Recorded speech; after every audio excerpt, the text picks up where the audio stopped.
하나님의 말씀, 자, 우리 같이 요한복음 6장 9절과 16장 10절 말씀 같이 함께 보도록 하겠습니다. 요한복음 6장 9절, 누가복음 16장 10절 말씀입니다.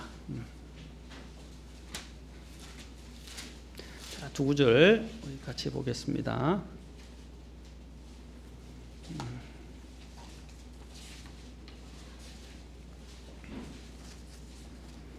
자, 다 찾으신 줄 알고 함께 두 구절을 연속해서 봉독하도록 하겠습니다. 요한복음 6장 9절, 누가복음 16장 10절입니다. 자, 시작. 여기 한 소년이 있는데 그가 보리빵 5개와 작은 물고기 2마리를 가지고 있나이다. 그러나 그것들이 이 많은 사람들에게 얼마나 되겠나이까 하니. 누가복음 16장 10절 시작. 가장 적은 것에 신실한 자는 또한 많은 것에 신실하고 가장 적은 것에 불의한 자는 또한 많은 것에 불의하니라. 기도하겠습니다. 하나님, 오늘 시간에도 주께서 권능 가운데 역사하시고 영광 가운데 주님께서 임재하셔서 오늘 주의 말씀을 높이시고 이 경배 시간에 또한 말씀을 통해서 저희들의 마음들을 이끌어 주시며 주님께서 영광을 받으시기를 원합니다. 저희는 아무것도 아닙니다. 주님의 은혜만이 필요합니다. 주의 말씀으로 먹여주시고 또한 새롭게 하시고 또 저희들을 주님께로 이끌어 주옵소서. 이 시간 모든 것을 주님께 의탁하며 감사하며 우리 주 예수님의 귀한 존함을 받들어 기도합나이다. 아멘. 앉으시겠습니다. 저는 지난 2시간에 걸쳐서 계속해서 작은 것이 소중하고 아름답다 해서 우리가 모든 일에서 하나님께서 얼마나 작은 것을 소중히 여기시는 것이, 모든 우리의 인생의 것들이 작은 것에서부터 출발한다라고 말씀을 드렸습니다. 그래서 작은 것이 모여서 큰 것을 이루기 때문에 작은 것에서부터 우리는 조심해야 되고 또 주의를 해야 한다. 그리고 또한 그 작은 일에 대해서도 신실하게 또한 감당해야 된다고 말씀을 드렸습니다. 우리가 작은 것이 소중하고 아름다운 것 중에서 첫 번째로 생각해야 할 것이, 먼저 하나님 앞에 가기 위해서 작은 죄나 잘못에 대해서도 소홀히 여기지 말고 즉각 철저히 회개해야 한다고 말씀드렸습니다. 작은 죄 하나가 우리의 모든 인생 전체 또 우리의 영적 삶의 승패를 좌우하고 망칠 수 있다고 말씀을 드렸습니다. 그래서 작은 죄에 대해서 민감해야 한다고 말씀을 드렸습니다. 작은 죄조차도 우리의 삶에서 이 부분들을 빨리 해결하도록 우리는 훈련을 해야 하고 또 이것이 우리의 삶 속에서 나타나야 됩니다. 그래야 하나님께 가까이 나아갈 수 있습니다. 두 번째로 우리는 또한 작은 일에서부터 신실하게 책임지며 수행해야 합니다. 오늘 본문 누가복음 16장 10절이 잘 말해줍니다. 가장 적은 것에 신실한 자라고 그랬어요. 가장 적은 것에 신실한 자는 또한 많은 것에 신실하고 가장 적은 것에 불의한 자는 또한 많은 것에 불의하니라 라고 주님이 하신 말씀을 기억해야 합니다. 대단한 것을 꿈꾸지 마십시오. 많은 사람이 위대한 것, 대단한 것, 또 사람들이 보기에 큰 것, 이런 것만을 추구하고 그런 것만을 성취하고 또 그런 것만을 위해서 정진하려고 합니다. 그러나 그 모든 것들이 작은 데서부터 출발합니다. 작은 한 걸음부터 시작되는 것입니다.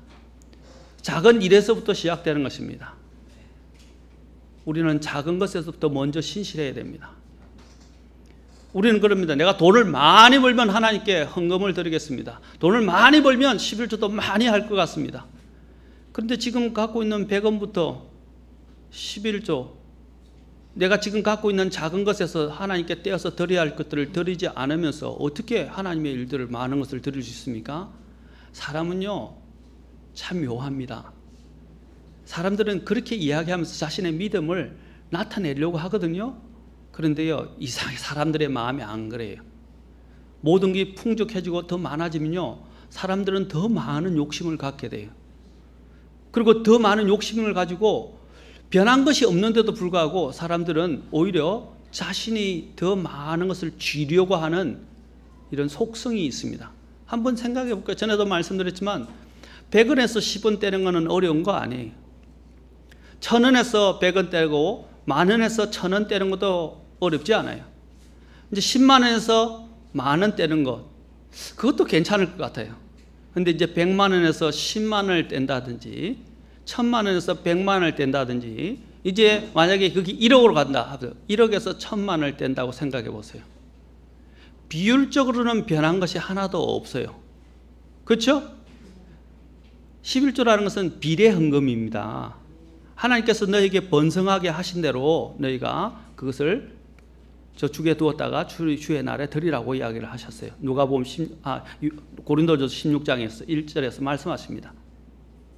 비례헌금이에요. 자, 변한 게 없는데, 아까 말씀드렸지만 100원에서 10원을 떼는 거는 쉬울 것 같은데, 나중에 여러분이 1억이 만약에 수익이 들어올 때 거기서 1000만 원을 매달 뗀다는 거, 변한 건 없는데 비율적으로 마음이 그렇게 안 돼요. 굉장히 많이 느껴져요. 하나님이 1억을 주신 것에는 생각을 안 하고요, 1000만 원이 많아 보이기 시작하는 거예요. 그런데 그걸 못 뗀다며. 근데 어릴 때부터 자그마한 훈련이 이렇게 계속 되어진 사람은요, 하나님 앞에서 이미 훈련이 되어 있어서 떼는 것은 문제가 안 돼요. 그냥 무조건 먼저 하나님께 떼서 드리게 됩니다. 그런데 이런 훈련이 안 된 사람은요, 점점점 액수가 많이 불어나게, 수익이 늘어나기 시작하면요, 이상하게 하나님이 주신 은혜에 대해서는 생각을 안 하고, 누리게 하신 복에 대해서는 생각을 하지 않고, 그 떼야 할 부분에 대해서만 크게 관심을 가지기 시작을 해요. 그래서 떼게 되면 이제 손이 떨리기 시작하는 거죠. 그렇죠? 그게 뭐냐면 바로 믿음의 문제라는 것입니다. 그래서 어린 아이 때부터 이런 적은 일에서부터 하나님께 드리는 훈련을 하셔야 돼요. 어떤 사람들이 합니다. 나는 교회에서 오면 대단한 음악, 찬양, 목소리를 높여서, 그 다음에 또한 이런 악기를 통해서, 피아노를 통해서, 아니면 내가 굉장히 학식이 높으니까 또한 대단한 지식을 통해서 하나님께 드리겠다라고 이야기를 합니다. 아닙니다. 처음 들어와서 해야 될 게 뭡니까? 작은 일에서부터 순종하는 법을 배워야 됩니다. 작은 일에서부터 하나님께서 맡기신 일들을, 내가 해야 될 본분들을 감당하는 법을 배워야 됩니다. 작은 일을 하면서 크게, 그 사람들이 합니다. 이상하게 우리나라 사람들은 감투를 특히 좋아하는데요, 이렇게 이야기합니다. 신실한 사람들에게 하나님이 일을 맡긴다고 이야기했는데요, 사람들이 그래요. 감투를 주면 일을 하겠습니다, 잘하겠습니다. 그건 잘못된 거예요. 누가 보든 안 하든 하나님이 작은 부분에서부터 일을 맡기신 부분에 신실하게 될 때 나중에 하나님이 그 사람에게 맞는 리더십의 자리와 아니면 직분의 자리를 준다 이 말입니다. 그런데 사람들은 직분을 주면 일한다. 그건 어불성설이에요. 그것은 성경적이지 않아요. 그래서 어떤 사람들은요, 난 감투가 없으니까 일 안 한다, 일 못한다 라고 하는 사람들이 있는데, 그것은 믿음 생활 잘못하는 겁니다. 먼저 직분과 하나님의 리더십의 자리에 앉으려면 자신이 하나님 앞에서 어떤 믿음을 갖고 있는지 입증해야 합니다. 그리고 간증으로 나타내야 합니다. 그래야 하나님 앞에 세워줄 수 있어요. 저희 지론 중에 하나는 집사를 많이 세우지 않는 겁니다. 많은 사람들이 그럽니다. 왜 집사를 안 세웁니까? 왜 집사를 또 적게 세웁니까? 여러분, 초대교회 때 보면 5,000명이나 모였을 때도 집사가 몇 명이었습니까? 7명이었어요. 한 200~300명당 한 명이었어요. 집사를 왜 그리 많이 세워야 합니까? 누구 조라고 집사를 세우는 겁니까? 사람들은 집사의 직분을 주면 일한다고 이야기합니다. 그것은 잘못된 것입니다. 직분이 있든 없든, 누가 나에게 뭐라 하든 안 하든 하나님이 나에게 주신 것들을 위해서 자긍심을 갖고 감사함으로 나에게 맡긴 이들을 감당해야 합니다. 그것이 바로 작은 것이 소중하고 아름답다는 설교의 가장 중요한 취지입니다. 우리는 또한 매일의 삶을 소홀히 여기지 말아야 한다고 지난 시간에 말씀을 드렸습니다. 매일의 삶을 소홀히 여기지 말아야 한다. 아까도 우리의 인생은 분초가 모이고 그 다음에 그것들이 시간을 이루고 시간이 하루를 이루고 하루가 주를 이루고 주가 한 달을 달이 연을 그 다음에 연들이 모여서 우리 인생을 이루다고 말씀드렸습니다. 그러나 이런 자그마한 분초를 아끼지 않고 분초에서 신실하지 않은 사람들이 어떻게 인생을 제대로 설계하고 인생을 이루어갈 수 있겠습니까? 부지런한 것도요 좋은 습관입니다. 그러나 부지런함이 너무 오지랖이 넓은 것을 저는 말하는 것이 아닙니다. 어떤 사람은 오지랖이 넓은 것을 부지런하다고 이야기하는데 그것은 부지런한 것이 아니에요. 우선순위를 갖고 우선순위에 맞게 자신에게 맡긴 일들을 잘 성실하게 신실하게 감당하는 것이 부지런함입니다. 우리는 매일의 삶, 하나님과 성경 읽는 것, 매일 기도하는 것, 매일 주님과 동행하는 것, 매일 주님의 안에서 순종하는 것, 이런 삶부터 배워야 돼요. 이거는 신앙생활의 기본입니다. 또 더 나아가서 개인의 삶뿐 아니라 교회에 신실하게 매 모임마다 신실하게 참석하는 것, 그리고 또한 자신이 가지고 있는 것들을 하나님 앞에 기꺼이 드릴 수 있는 것, 이런 모든 것들이 자그마한 삶의 훈련들입니다. 순종이 모여서 순종이 되는 거예요. 전에도 말씀드렸지만 우리 주 예수님께서도 어떻게 하셨습니까? 순종함을 배웠다라고 말하고 있습니다. 그분이 어릴 때부터 영과 지혜 안에서 자랐다라고 말씀하세요. 주님 안에는 하나님의 신성에 충만한 것이 거하시는 분이었어요. 그렇죠? 예수님 안에는 하나님의 신성에 충만한 그분이 하나님이셨어요. 그러나 이 땅에 육신을 입고 있는 동안에는 예수님께서도 어떻게 하셨습니까? 배우셨어요. 그리고 자라가셨어요. 아멘? 우리도 마찬가지입니다. 그리스도 안에서 우리가 얼마나 부족한 사람들입니까? 우리는 하나님의 은혜 안에서 자라야 되고, 그리고 또한 그리스도의 지식 안에서 자라야 합니다. 그리고 우리도 우리의 삶 속에서 작은 것에서부터 순종하는 것을 통해서 순종을 배워야 합니다. 위대한 영웅은 하루아침에 나오는 것이 아닙니다. 작은 것에부터 배워서 훈련이 되는 거예요. 지난 시간에 제가 말씀드렸죠. 모세가 하루아침에 모세가 된 것이 아닙니다. 다윗이 하루아침에 다윗이 된 것이 아니에요. 예수님은 하나님의 아들이셨고 그분이 하나님이셨지만 이 땅에 계시는 동안은 그분은 잘하시고 배우셨어요. 30년을 몫으로 일하시면서 배우셨어요. 3년 반의 공생의 생활을 위해서 주님께서는 30년 동안 몫으로서 그분은 또한 일하셨어요. 그리고 배우셨어요. 그리고 순종을 배웠어요. 배우지 않고서 하려고 한다는 것은 그것은 위험한 발상입니다. 처음부터 자신이 대단하다고 생각하고 대단한 일을 하려고 하지 마십시오. 작은 일에서부터 시작되어야 합니다. 오늘 저는 이 시간에 특별히 이제 한 3가지를 더 말씀드리겠습니다. 우리는 작은 것에서부터 감사를 잊지 말아야 합니다. 사람들은 은혜는 잊어버리고 원하는 기억을 잘합니다. 마음의 상처는 굉장히 오래 기억해요. 그런데 은혜는 그냥 잊어버리는 것입니다. 오히려 하나님의 은혜를 잊고 은혜로 살아가는 우리 그리스도인들은 거꾸로 은혜는 아무리 작은 것이라도 기억해야 하고 원한이나 미움은 바로 잊어버리거나 용서하고 넘어가야 됩니다. 그리스도인과 비그리스도인을 구분짓는 대표적인 특징 중 하나가 은혜와 감사입니다. 감사하는 마음은 우리를 겸손하게 만들고 우리의 마음가짐을 기름지게 만들어줍니다. 분명히 우리가 잘 아는 명령인 데살로니가전서 5장 18절에서는 모든 일에서 하나님께 감사하라 라고 말했습니다. 이것은 바로 그리스도 예수 안에서 우리를 향하신 하나님의 뜻이라고 말씀하셨습니다. 모든 일에서, in everything, 모든 일에서 라고 되어 있어요. 우리는 대부분의 일에, 좋은 일에, 즐거운 일에가 아니라 오늘 여기 보면 in everything, 모든 일에 감사하라 라고 했습니다. 우리가 어려운 일을 당해도 감사해야 합니다. 우리는 알지 못하지만 하나님의 선하신 뜻이 있습니다. 슬픈 일을 당해도, 역경을 당해도, 믿었던 사람에게 배신을 당해도 감사해야 합니다.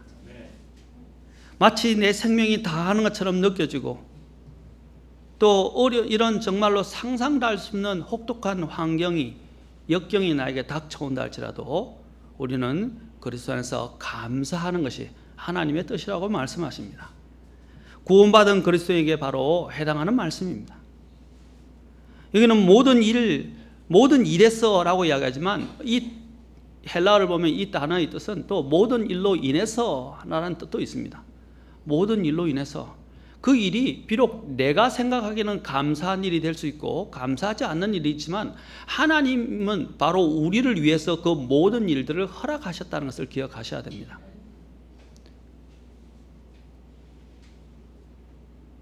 자녀가 부모들에게서 교육을 받고 훈련을 받을 때 어떻습니까? 특히 양육받고 징계를 받을 때,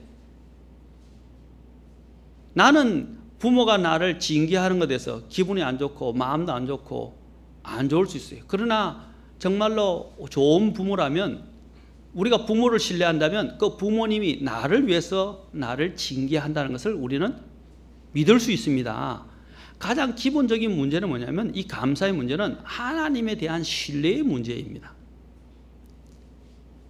정말 하나님이 나의 삶을 최선으로 인도하시고, 이런 것까지도, 이런 험악한 일까지도, 이런 어려운 일까지도 나에게 주님이 다 알고 계시고 허락하셨다는 믿음이 필요합니다. 분명한 목적과 이유를 가지시고 이러한 상황들을 나에게 허락하셨다는 믿음이 필요한 것입니다. 그것은 뭐냐면 하나님에 대한 신뢰의 표현이에요. 그런데 우리는 우리의 짧은 생각과 좁은 생각을 가지고 우리에게 일어나는 이 모든 일들을 규명하려 합니다. 그리고 그것이 해명되어지기를 원합니다. 이 세상의 모든 일들은 규명되거나 해명되어질 수 없어요. 우리가 어른이 되었어도요, 깨달은 것은 많아졌지만 모든 것이 해명되지 않는다는 걸 압니다. 특히 우리 자녀들이 배워야 할 것, 오늘 여기 있는 자녀들 잘 들으세요. 부모들이 나를 징계하거나 나를 꾸짖거나 책망할 때에 달게 들으십시오. 왜냐하면 달게 들으면 나중에 이후에 여러분이 커서 그것을 이해하게 될 것입니다. 지금은 다 이해 못해요. 부모가 되어보면 그때서야 부모가 왜 그랬는지 이해가 될 것입니다. 마찬가지로 우리는 하나님이 될 수 있지만, 하나님을 신뢰한다면 정말 하나님이 나를 사랑하셔서 나에게 이러한 일들을 허락하셨다는 사실들을 우리는 인지할 필요가 있을 것입니다. 참 고난을 당할 때, 어려움을 당할 때 하나님께 감사하는 일은 쉽지 않습니다. 그러나 하나님은 이것은 명령이라고 말합니다. 우리가 이해할 수 없는 부분의 영역들이 많이 있어요. 또 우리가 보는 것들이 전부 다가 아니에요. 성경에서는 보이는 것이 아니요 보이지 않는 것이니, 보이는 것은 잠깐이요 보이지 않는 것은 영원합니다 하셨어요. 보이는 것이 전부가 아니에요. 아까 우리가 오전에 제가 새신자들하고 성경 공부를 했는데, 거기서 성경 공부 내용은 사탄이었어요. 사탄의 죄, 사탄의 기원, 사탄의 죄, 사탄이 또 어떻게 역사하는가. 사탄은요, 믿지 않는 자들 속에도 역사하지만 믿는 자들의 삶에도 역사를 해요. 특히 욥기를 보면 대표적으로 알 수 있죠. 그때 사탄은 뭡니까? 우리가 볼 때는 일어나는 이런 모든 이런 험악한 어려운 일들이, 재앙들이, 우리는 이것이 그냥 자연적으로 발생하거나 사람 때문에 일어났다고 생각할 수 있어요. 그러나 그것은 사탄이 역사해서 일어날 수도 있다는 것입니다. 하나님께서 또 그것은 다 하나님의 관장하에서 일어나는 거예요. 욥에게 있어서 욥의 종들이 몰살을 당하고, 그렇죠? 그 다음에 또한 욥에 갖고 있던 재산들이 또 다 망하게 되고, 그가 갖고 있던 가축들이 죽게 되고, 종들이 죽게 되고, 심지어는 자기의 자녀들이 또한 죽임을 당하게 되고, 또 자기 자신에게 역병이 일어나게 되고, 자기의 아내가 자신을 저주한 이 모든 일은 사탄이 하나님 앞에 고소를 하고, 그렇죠? 또 그를 비방해서 하나님께서 한번 해보라고 시험을 허락하셨던 것을 우리는 알고 있습니다. 바로 사탄이 이렇게 우리의 삶 속에서 개입해서 우리의 삶에 있는 일들을 어지럽히고 혼란스럽게 하고 아프게 하고 고통스럽게 해서 우리로 하여금 하나님에 대한 믿음을 갖지 못하게 하고 하나님을 원망하게 하고 하나님을 저버리고 다른 곳으로 가게 하려고 하는 사탄의 전술일 수 있습니다. 우리는 사탄의 전술을 모르는 바가 아닙니다. 보이지 않는 부분에서 사탄은 이렇게 역사한다는 것을 기억해야 합니다. 그럴 때 우리는 어떻게 됩니까? 그 모든 것도 하나님의 손 안에 있다. 하나님을 신뢰하라는 것입니다. 결국에는 요업이 하나님께서 어떤 보상을 받은지 저희들은 요업을 읽은 분들은 잘 압니다. 야고보서에서도 이것을 잘 요약해서 우리에게 정리하고 있습니다. 요업의 결말을 보았거니와 라고 야고보서에서 이야기합니다. 그 결말은 정말로 우리가 상상도 할 수 없는 것입니다.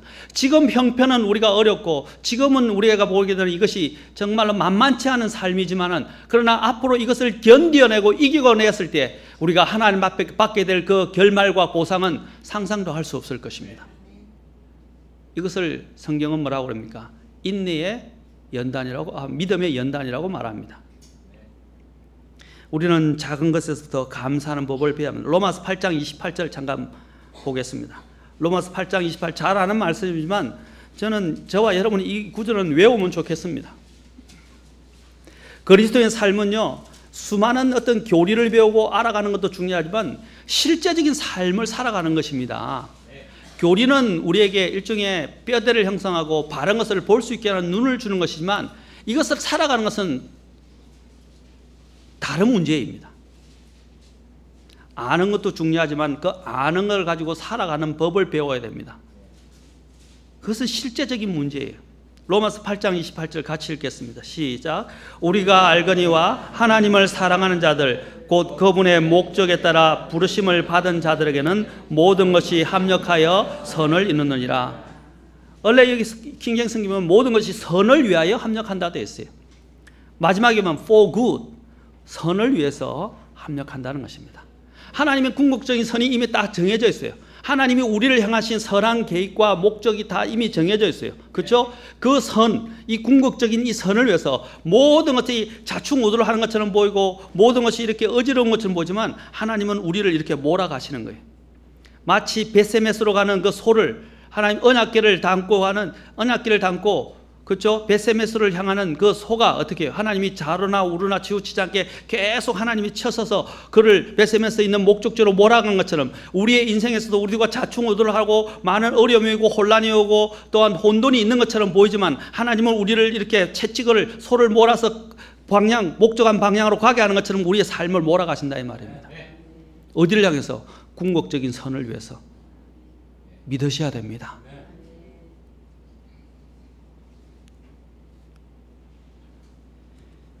우리는 모든 일에 대해서 그래서 하나님께 감사를 드려야 됩니다. 우리 그리스도인의 입에서는요, 감사 외에 그 다음에 축복하는 것 외에 불평이나 다른 사람을 향한 비방이나 험담이나 저주가 우리 입에서 나오게 해서는 안 됩니다. 우리는 새로운 피조물이 하나님의 성품을 부여받은 사람들이고 하나님이 우리를 새롭게 창조하셨을 때 우리의 입과 우리의 오감과 우리가 가지고 있는 모든 지체들이 무엇입니까? 하나님을 향해서 나아가도록 하나님께서 새로 지어주신 것입니다. 에베소서 5장 4절에는 추잡한 것이나 어리석은 이야기나 희롱하는 말도 적합하지 아니하니 하지 말고 오히려 감사하는 말을 하라.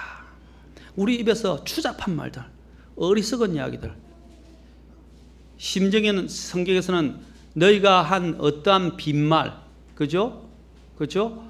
idle words이라고 영어를 했나? idle, 빈둥거리면서 빈말이라도 어떻게 하라고 그러세요?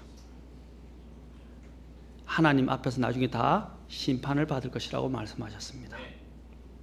말 조심하셔야 돼요. 입 조심하셔야 돼요. 우리는 한 입으로 다른 하나님의 형상으로 지음받은 다른 사람을 저주하고 한 입으로 또한 그 사람들을 하나님을 찬송하고 할 수는 없어요. 우리는 우리의 입으로 하나님을 찬송하도록, 우리의 입으로 하나님께 다른 사람들에게 은혜를 끼치도록, 우리는 하나님 앞에서 또한 감사하는 말을 하도록 주님이 우리를 새롭게 창조해 주셨습니다. 우리가 육신을 입기 때문에 간혹적으로 우리의 마음속에는요 불평이 쏟아지고, 우리의 입으로는 다른 사람들을 비방하고 또한 조롱하고 심지어는 욕하고 하는 말 것들이 튀어나올 것처럼 하여, 그러나 우리가 그리스도의 통제를 받고 성령님의 통제를 통해서 우리가 그리스도께서 내 안에 충만하게 돼서 우리가 훈련을 받았다면요, 그런 말들이 사라지기 시작해요.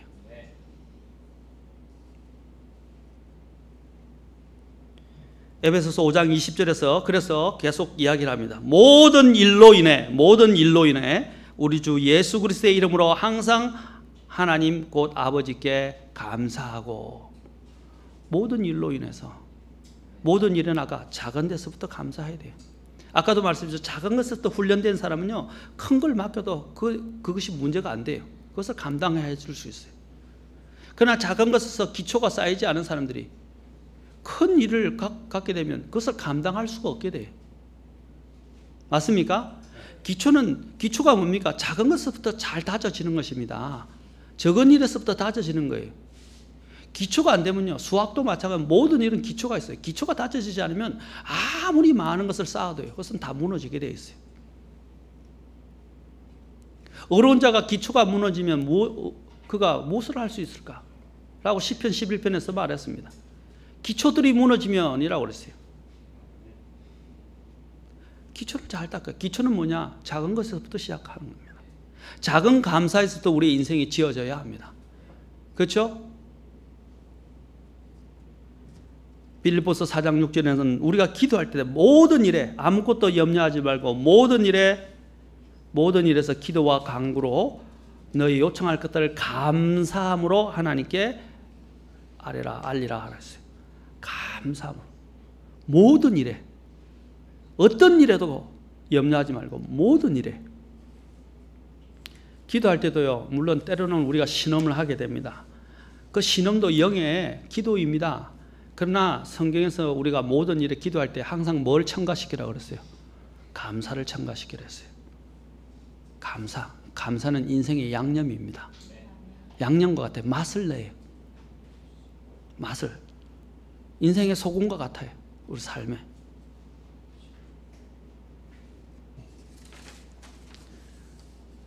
우리는 우리의 삶들을 제대로 정비할 필요가 있습니다.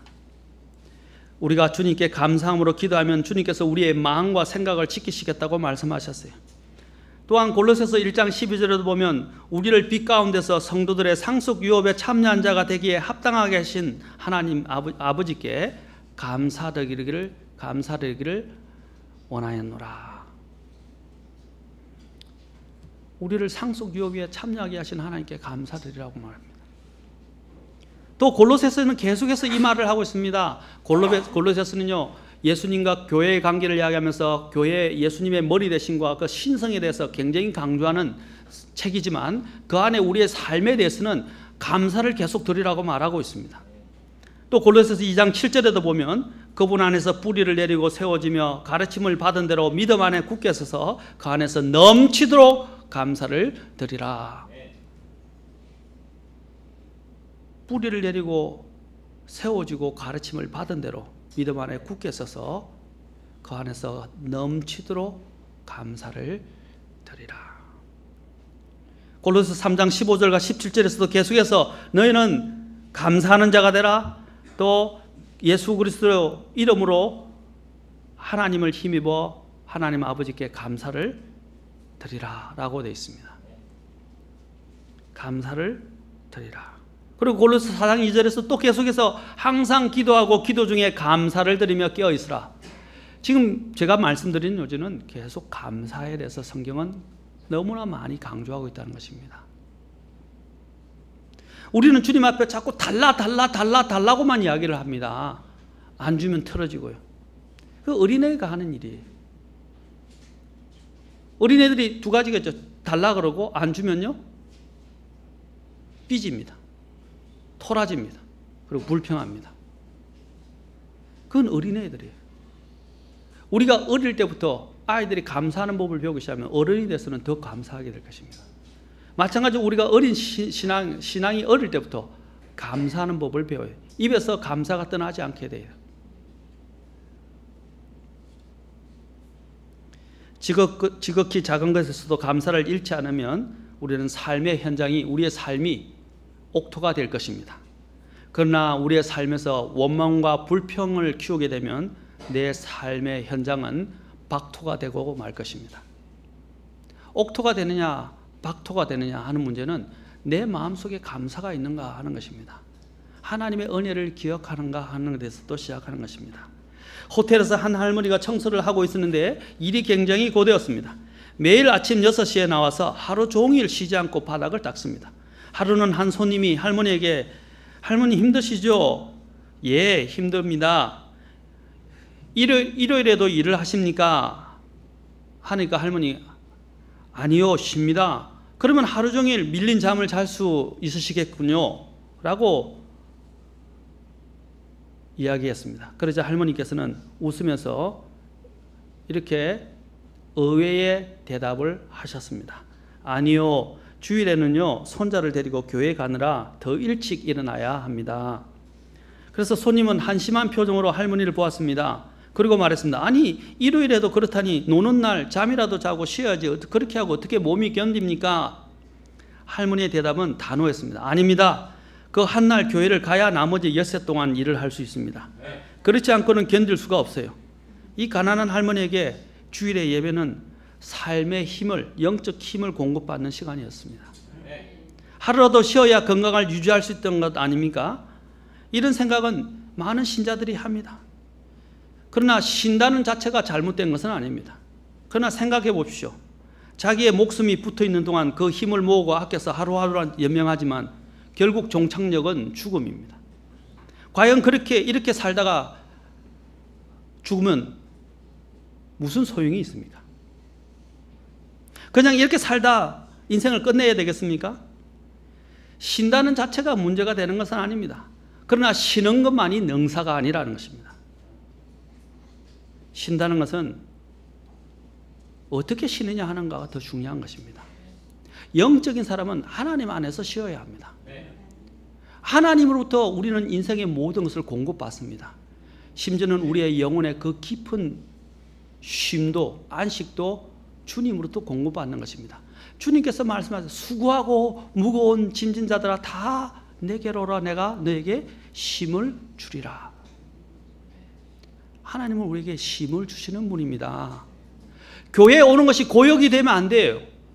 교회에 오는 것이 가장 즐겁고 기대되어지고 또한 교회에 오는 것에 대해서 감사해야 되고 교회에 오는 것이 영적인 안식이 되어야 되고 교회에 오는 것이 영적인 안식이 나의 삶을 지탱하는 힘이 되어야 됩니다. 근데 육신적인 사람은 교회에 오는 것이 힘들어요. 그게 고역이에요. 그리고 고문이에요. 그러나 영적인 사람은 교회에 오는 것이 즐겁고 감사합니다.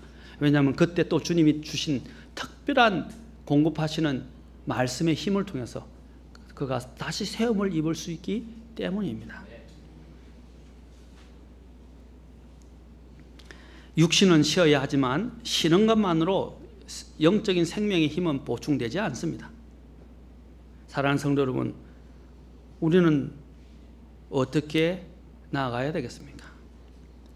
바로 작은 일에서부터 감사를 드리십시오. 새 중에는 꿩이라는 새가 있습니다. 우리가 잘 알죠. 평상시에는 이 풀도 잘 쪼아 먹고요, 벌레를 잡기도 하고 하늘을 곧잘 날아가기도 합니다. 그리고 친구들과 어울리고 놀기도 하고요, 노래도 잘합니다. 그러나 이 꿩은 갑작스런 위기를 당하게 되면요, 머리를 숯불 속에 쳐박고요, 온몸이 마비가 되어 다른 짐승들이 그냥 밥이 돼요. 갑작스레 놀래잖아요. 우리도 놀래면 사지가 딱, 그렇죠? 경직이 돼서 다 발이 안 떼진다 그러죠. 꿩이 그래요. 확 놀래잖아요. 그럼 머리를 쳐박고 아무것도 못해요. 그래서 꿩은 잡기가 쉬워요. 오히려 놀래키면 돼요. 그래서 그 놀래면요, 꿩이 이게 제대로 움직이지 못하니까 그냥 끝까지 포기한 채 쫓아가면요, 결국 꿩을 잡을 수 있다고 합니다. 우리의 믿음 생활이 바로 이 꿩과 같은 믿음 생활을 하는 사람이 많아요. 어려움이 오면 평상시에는 감사도 잘하고요, 찬양도 잘하고 예배도 잘 드리고요. 그런데 인생의 위기를 만나거나 어려운 일을 당하게 되면 그냥 모든 게 마비되어 버리는 거예요. 모든 게 마비되어 버리면 신앙생활을 하다 보면 위기가 찾아옵니다. 믿음을 지키기 어려운 때가 오기도 합니다. 삶이 너무 평안할 때 우리는 영적인 게으름과 무관심으로 해서 우리의 영성을 잃어버리게 되고, 그러나 삶에 이런 어려움이 찾아올 때 그 훈련이 되어지지 못한 삶이 어떻게 해요? 우리를 마비시켜버리는 것입니다. 작은 것에부터 감사하는 이런 훈련이 되어지고, 작은 것에서부터 신실한 훈련이 되어진 사람은 이런 위기가 다가와도 문제가 안 돼요. 왜냐하면 늘 훈련이 되어 왔기 때문에. 아멘? 늘 훈련이 되었기 때문에 그 자체가 조금은 더 무겁고 조금 더 힘이 될 수 있지만 그 자체가 나를 마비시키지는 못한다는 것입니다. 그러나 훈련이 되지 못한 사람은 이런 엄청난 무게가 오게 되면요, 이걸 감당을 못해서 눌려지게 된다는 것이죠.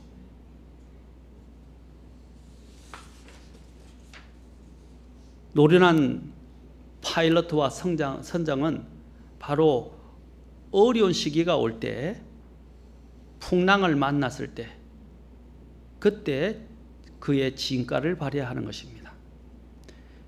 믿음의 영웅도 마찬가지예요. 평상시에 아까 같이 모세처럼 평상시에 이렇게 훈련이 잘 되어진 사람들은 정말 인생에 하나님의 부르심이 왔을 때, 하나님의 어떤 큰 일을 하게 될 때, 아니면 인생을 하는데 믿음의 큰 시련이 다가왔을 때도 그것을 이길 수 있고 견딜 수 있는 힘이 생기게 됩니다. 그것은 어디서부터 오느냐? 지금 여러분의 환경에서 어려운 일 가운데서 작은 감사에서부터 시작되는 것입니다. 그래서 할 때 갑자기 생면 이렇게 하세요. 왜? 하지 말고 주님 그냥 잘은 모르겠습니다. 감사합니다. 막 입에서 불평이 막 나올 아니다. 모르겠지만 주님 감사합니다. 아멘? 실제적입니다. 신앙생활은요. 실제적인 부분부터 시작돼야 돼요. 입에서 불평이 나오고 저주가 튀어나올 때마다 뭘 해야 됩니까? 아닙니다. 하나님 감사합니다. 말 안 듣는 남편 그냥 감사합니다. 그 자체로 바람 안 피우는 거 감사합니다. 헛짓 안 하는 거 감사합니다. 안 아프어서 내가 수발을 안 한 거 감사합니다. 감사할 일이 많잖아요. 아내 나를 못 살게 굴지 않아서 감사합니다. 여러 감사할 일이 많아요. 맞습니까? 또 아내들 보면 잘하는 일도 많잖아요. 아내들이. 아내가 있어서 내가 든든히 밖에서 일을 할 수 있잖아요. 그렇죠? 그 잔소리 그냥 좋은 새소리로 들으세요. 서로 감사하면요, 잔소리도 안 하고요, 화도 낼 이유도 없고요, 그냥 그 자체를 견디고 이길 수 있게 됩니다. 작은 감사부터 시작하십시오. 우리는 남편이 지금까지 잘한 99가지를 기억하지 못하고 못한 한 가지만 기억하고, 그걸 오래 간직하고 그걸 곱씹고 그것을 씀 뿌려두고 원한 감정을 쌓았다가 공격을 합니다. 또 심지어 남편들도 마찬가지예요. 아내 또한 섭섭한 한 가지로 인해서 그것을 마음에 새기고 두고 있으면 안 됩니다. 저도 아내가 어떤 때는 저를 격동할 때가 있지만, 그러나 아내가 지금까지 저를 위해서 희생하고 고생하고 저를 따라주고 있다는 것만 생각하면 든든해요. 아내가 있기 때문에 제가 자식을 돌보지 않고 밖에서 일을 할 수 있고 목회를 할 수 있게 된 것입니다. 아내가 없었더라면 제가 아마 이 자리에 있었을까 할 정도로 저는 감사합니다. 그렇지 않습니까? 감사하십시오. 화가 나는 일이 생기더라도 아내가 더 잘한 것, 남편이 더 잘한 것, 우리 자녀들이 더 잘한 것을 인해서 감사하십시오. 아멘? 우리가 어려운 시간에 진정한 가치는 이 감사가 쌓인 사람들의 삶을 통해서 나타나게 됩니다. 시편 136편 같이 한번 보겠습니다. 23절부터 26절까지 한번 봅시다.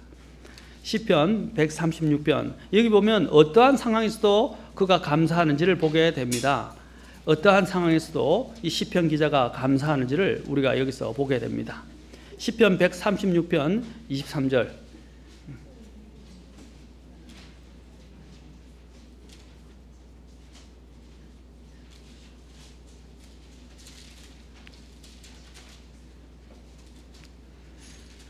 시편 136편 23절 자부터 26절까지 같이 읽겠습니다. 시작. 비천한 처지에 있을 때에 우리를 기억하신 분에게 감사하라. 그분의 긍휼은 영원하도다. 우리를 우리의 원수들에게서 구속하신 분에게 감사하라. 그분의 긍휼은 영원하도다. 모든 육체에게 음식을 주시는 분에게 감사하라. 그분의 긍휼은 영원하도다. 오 하늘의 하나님께 감사하라. 그분의 긍휼은 영원하도다. 주님은 긍휼이 풍성하신 분입니다. 여기는 계속 주님의 긍휼을 시편 146편은 계속 주님의 긍휼을 찬양합니다. 우리가 이 세상을 살아가는 모든 것들은 주님의 긍휼을 힘입었기 때문입니다. 아멘. 그리스도인들은 주님의 긍휼을 더 많이 힘입었어요. 1절부터 계속 그분의 긍휼은 영원하다, 긍휼은 영원하다 계속 반복적으로 말하고 있습니다. 자, 어떤 처지에서도 감사하라고요? 비천한 처지에.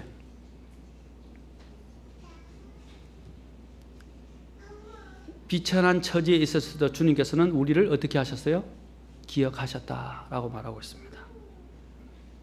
우리는 이러한 감사와 관련해서 특별히 기억해야 될 것이 뭐냐면 요셉의 삶을 본받을 필요가 있습니다. 지난번에 우리 김영호 목사님이 오셔서 우리 교회에 감사에 대해서 설교하셨죠. 그때 감사에 대해서 설교하셨을 때 코리 텐붐 기억하십니까? 유대 수용소에 갇힌, 그렇죠? 한 여인, 그 믿음의 여인. 그리고 코리 텐붐에 저도 자서전을 읽었는데 코리 텐붐이 수용소에 갇혔을 때 모든 것에서는 다 견딜 수 있었지만 벼룩 때문에 감사할 수 없었지요. 그때 벼룩에 대해서도 어떻게 하나님께 감사드리라고 하나님의 음성을 듣고 그가 감사하기 시작했습니다. 벼룩. 우리가 그래요. 작은 것 때문에 우리는 못 견뎌요. 다른 거는 견디는데 힘든 것도 다 견디는데 핍박도 견디는데 벼룩 때문에 못 견디는 거예요. 얼마나 괴롭습니까? 그렇죠? 저도 모기가 한번 요즘 모기가 판을 치는데 모기가 들어와서 앵앵거리기 시작하면 잠을 못 자요. 모기를 꼭 잡아야 잠을 자요.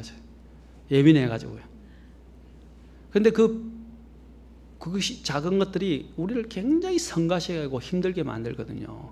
참 그런 문제까지도 감사하기는 쉽지 않습니다. 그런데 그 벼룩에 대해서도 감사를 드리게 됐는데 나중에 알고 보니까 뭐라고 했습니까? 저도 그 책을 읽었던 그 자서전을 읽었던 것이 생생하게 기억이 나는데 바로 그 간수들이 그 벼룩 때문에 수용소 안에 들어와서 그렇죠? 그들을 감시를 하지 않았다는 겁니다. 더 멀리 떨어져서. 그래서 그가 성경을 읽을 수 있고 사람들에게 성경을 읽혀줄 수 있었어요. 그 벼룩으로 해서 그 경비병들이 들어오지를 않았던 것입니다. 우리는 이러한 모습을 또한 요셉의 삶을 통해서도 배울 수 있습니다. 요셉은 극히 적은 불평이라도 마음이나 입에 담지 아니하고 극히 적은 감사도 놓치지 않았기 때문에 어디에 가든지 인정을 받고 사랑을 받았습니다. 그는 첫 아들을 낳아서 이름을 므낫세라고 지었습니다. 므낫세는 그 의미가 무엇입니까? 므낫세의 의미가 뭔지 아십니까? 그것을 잊어버리자라는 뜻이에요. 그는 과거에 있었던 모든 일을 잃어버리려고 첫 아들을 낳자마자 과거에 온갖 형들에게 배반을 당하고 그렇죠? 노예로 끌려가고 그리고 감옥에서 고생했던 것들 그렇죠? 그 모든 것들을 므낫세를 낳으면서 어떻게 해요? 모든 것을 다 잊어버리자 했던 것입니다. Forget it. 여러분 과거에 모든 여러분 아픔이 있을지 주님 안에 있다면 여러분 잊어버리십시오. 많은 사람이 과거에 발목이 잡혀서 앞으로 전진하지 못하고 있습니다. 야곱이 또한 앞으로 전진할 때 세겜의 상수리 나무에 자신의 모든 과거를 다 묻어버리고 하나님이 계신 하나님의 집인 베델로 올라가는 것을 우리는 압니다. 요셉은 자신의 삶을 하나님의 선하신 인도하심으로 그는 해석하게 됐고 그리고 그것을 위해서 하나님께 감사를 드렸습니다. 창세기 50장 19절 20절 보겠습니다.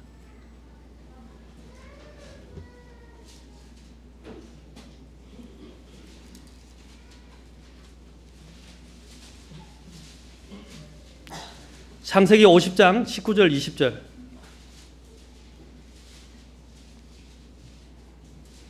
자 같이 한 음성으로 읽겠습니다. 자, 요셉의 형들과 또 아버지가 기근으로 인해서 요셉을 찾아오게 되었습니다. 요셉과 함께 합치게 되었습니다. 그렇죠? 그러다가 나중에 아버지가 죽게 되었습니다. 그러자 형들은 이제 요셉이 아버지가 죽었기 때문에 자신들에게 요셉을 팔아넘겼던 그 형들 그들에게 보복을 할까 굉장히 두려워했어요. 그러면서 그들이 그렇게 요셉에게 말합니다. 요셉에게 뭐라고 그러냐면 아버지가 용서해라고 했으니까 우리의 죄들을 기억하지 말고 용서해달라고 자신들은 종들에 불과하다고. 자, 18절부터 보는 게 더 좋을 것 같아요. 이해하시는 것이 여러분 알 것입니다. 죄송합니다. 16절부터 보겠습니다. 요셉에게 사자를 보내어 이르되 당신의 아버지가 돌아가시기 전에 명령하여 말씀하시기를 너희는 이같이 요셉에게 말하라. 내 형들이 내게 악을 행하였은즉 이제 원하건대 내 형들의 범법 곧 그들의 죄를 용서하라 하셨나니 이제 원하건대 당신 아버지의 종들의 범법을 용서하소서 하며 그들이 그에게 말할 때에 요셉이 울었더라. 아버지를 팔은 거죠. 자신들이 이제 보복을 당할까 두려워서 요셉에게 아버지를 팔아서 이야기를 합니다. 18절 보죠. 또한 그의 형들이 가서 그의 얼굴 앞에 엎드려 이르되 보소서 우리는 당신의 종인이다 하니. 자, 19절 20절 읽겠습니다. 시작. 요셉이 그들에게 이르되 두려워하지 마소서 내가 하나님을 대신하리이까 오직 당신들로 말하건대 당신들은 내게 악을 행하려고 생각하였으나 오히려 하나님은 그 일을 선이 되도록 계획하시고 이루셔서 이날과 같이 많은 사람을 살려두게 하셨나니. 자, 보십시오. 저는 이 말을 여러분이 기억하셔야 됩니다. 내가 하나님을 대신하리이까. 보복하는 일은 누구에게 있어요? 하나님께 있습니다. 우리는 항상 보복하고 싶은 심정, 이 세상에 이런 어려운 일이 생길 때 이 말을 기억하십시오. 내가 하나님을 대신하리이까. 두 번째로는 뭘 기억해야 됩니까? 여기서 요셉이 뭘 하겠습니까? 하나님은 그 일을 선이 되도록 계획하시고 이루셔서. 그 악을 어떻게 했어요? 하나님이 선이 되도록 이루셨다는 것입니다. 하나님은 이스라엘 진영에 기근이 오실 것을 미리 아시고 요셉을 예비하셔서 미리 어떻게 해요? 그곳에 가서 예비하도록 준비시키신 것이에요. 그 준비시키는 과정이 혹독하고 정말 힘들고 아프고 고통스러운 일이었고 정말 배반을 당하는 일이었지만은 하나님 그 일을 통해서 결국엔 어떻게 해요? 그게 가문 전체를 다 어떻게 해요? 구원하게 하셨다는 것입니다. 궁극적으로 보면 하나님께서 이 모든 사람들의 수많은 사람의 생명을 살리시려고 하나님께서 이 한 사람을 고생시키면서 훈련을 시켜서 그것을 이끌어내도록 하신 거예요.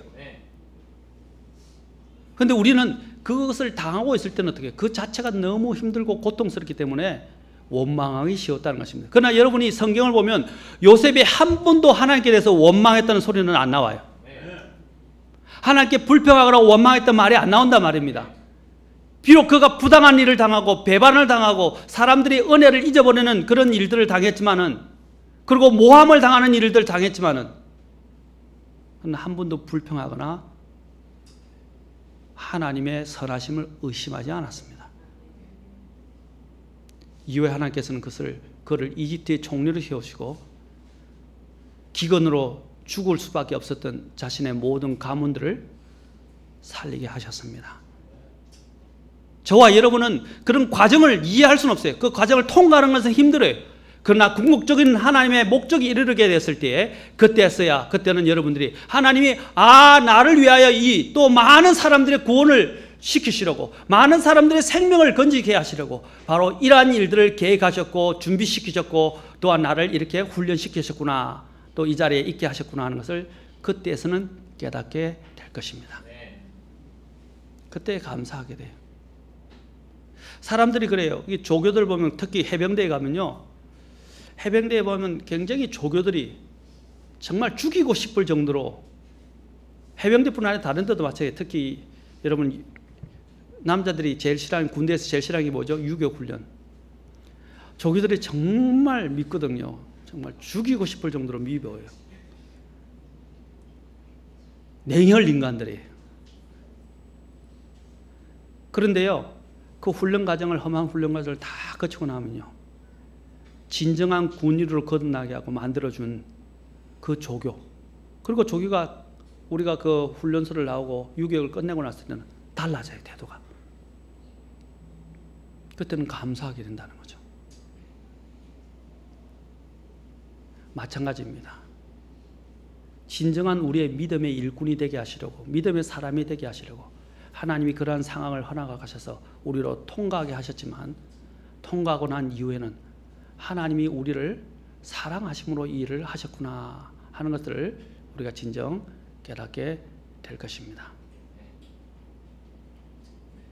자, 우리가 한 가지만 더 봅시다. 히브리서와 요한계시록만 보고 바로 마치겠습니다. 자, 먼저 요한계시록부터 봅시다. 이것이 나중에 캠프 가서도 해야 될 내용 중에 하나입니다. 요한계시록 3장 가서 봅시다.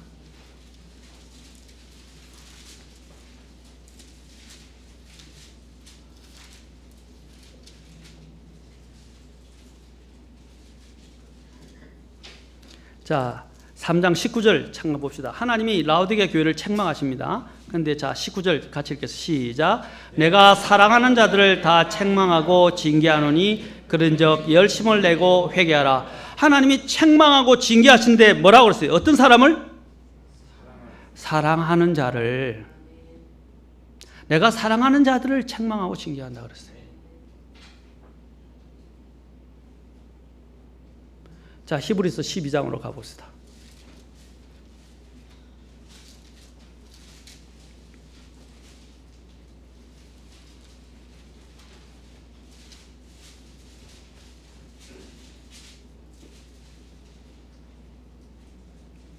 자, 12장 5절부터 보겠습니다. 또한 자식들에게 하듯 너에게 말씀하시는 권면을 너희가 잊었도다. 이르시되 내 아들아 너는 주의 징계를 멸시하지 말며 그분께 책망받을 때 낙심하지 말라.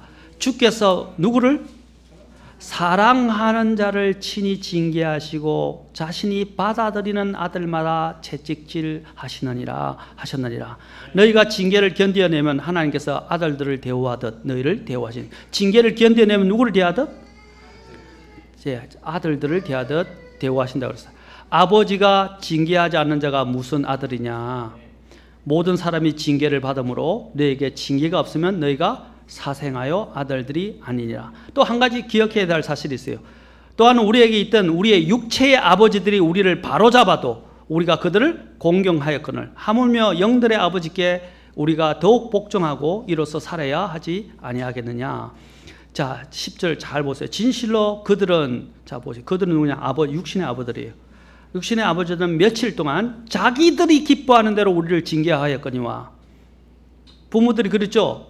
자신들이 편하려고, 자신들이 기쁘게 하려고 아이들을 혼내는 때가 많이 있어요. 그렇죠? 그런데 자기들이 기뻐하는 대로 우리를 징계하겠거냐. 그분께서는 뭐라고 했어요? 우리의 유익을 위해 하시나니. 이것은 우리가 자신의 거룩함에 참여하는 자가 되게 하려 하심이라. 11절 같이 읽겠습니다. 시작. 이제 어떤 징계도 그 당시에는 기쁘게 보이지 아니하고 슬프게 보이나 그럼에도 불구하고 나중에는 그것으로 말미암아 단련된 자들에게 그것이 의의 화평의 열매를 맺느니라. 아멘. 아까 말씀드렸죠. 하나님을 사랑하는 자들 곧 그분의 목적에 따라 부르심을 받은 자들은 모든 것이 합력하여 선을 이루느니라. 선을 위해서 합력한다는 것입니다. 믿으시기 바랍니다. 아멘. 그리고 하나님을 의지하시기 바랍니다. 제가 가장 좋아하는 또한 물론 이게 복음송이지만 복음송 중에 하나가 두 개가 있는데 감사해 하는 찬송이고 하나는 또 날 구원하신 주 감사하는 것입니다. 여기 보면 이것만 읽고 바로 마치겠습니다. 날 구원하신 주 감사, 모든 것 주신 감사, 지난 추억 인해 감사, 주 내 곁에 계시네. 향기로운 봄철에 감사, 외로운 가을날 감사, 사라진 눈물도 감사, 나의 영혼 평안해. 응답하신 기도 감사, 거절하신 것 감사, 헤쳐나온 풍랑 감사, 모든 것 채우시네. 아픔과 기쁨도 감사, 절망 중 위로도 감사, 청량 못할 은혜 감사, 크신 사랑 감사해. 심지어는 길가의 장미꽃 감사, 장미꽃 가시도 감사. 따스한 가정, 희망 주신 것 감사, 기쁨과 슬픔도 감사, 하늘 평안을 감사, 내일의 희망을 감사, 영원토록 감사해. 여기 보면 장미꽃 가시도 감사라고 말했습니다. 사랑하는 성도 여러분, 작은 것에서부터 감사하는 법을 훈련하시고 배우십시오. 그러면 나의 삶이 달라지기 시작할 것입니다. 오늘부터 모든 일에 대해서 하나님께 감사하고 감사하는 말을 하고 또 우리의 기도에 감사를 포함시키고 내가 이해하든 못하든 하나님을 신뢰함으로 감사로 나의 인생을 만들어 가시기 바랍니다. 그러면 우리의 인생이 달라지기 시작할 것입니다. 기도하시겠습니다. 다 같이 일어서시겠습니다.